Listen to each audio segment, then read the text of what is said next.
श्रीराम समर्थ.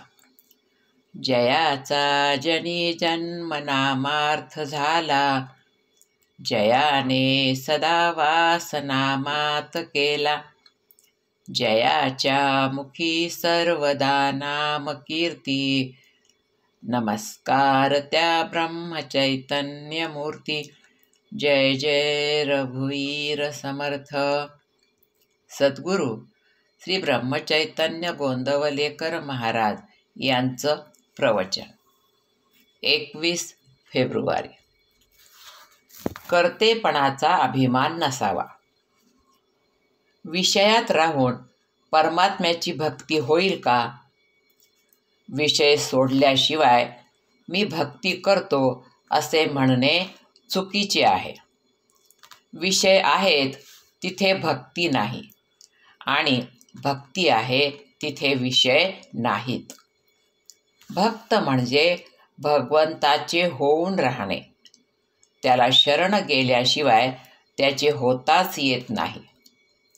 अभिमान ठेवून आपल्याला कधीच भक्त होता येत नाही.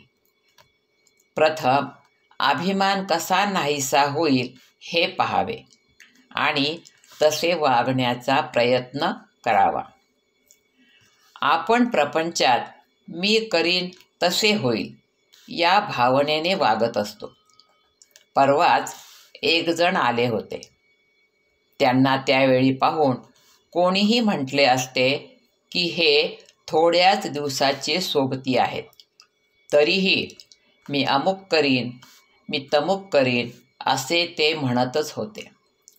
आयुष्याच्या शेवटच्या घटकेलाही केवढा तो अभिमान.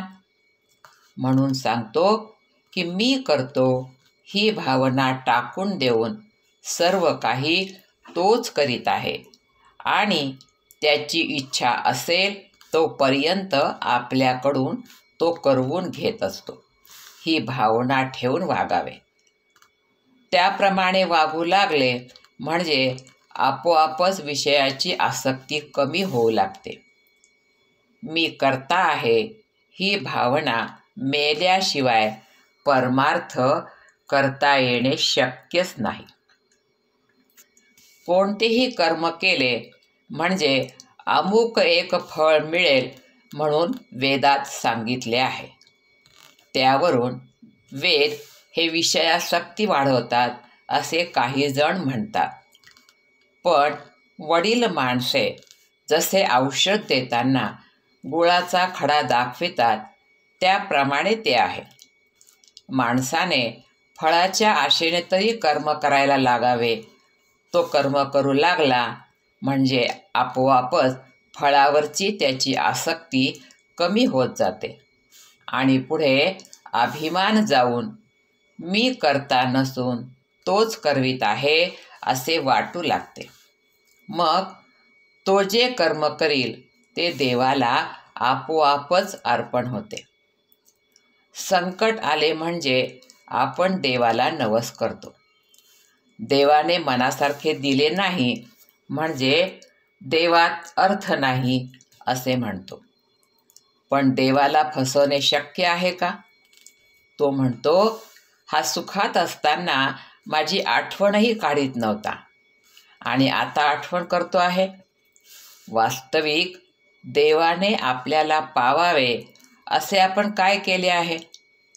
म्हणून केव्हाही देवाला फसवू नये. कारण देव फसला न जाता आपलीच फसगत होते. आपण प्रपंचासाठी रोज इतके काबाड कष्ट करतो, परंतु दिवसातून एखादा तास तरी देवाकरता खर्च करतो का हे आपल्याशीच विचार करून पाहावे. आजचे बोधवचन. जोपर्यंत विषयाची आस तोपर्यंत नव्हे भगवंताचे दास. जानकी जीवन स्मरण. जय जय राम. श्रीराम समर्थ.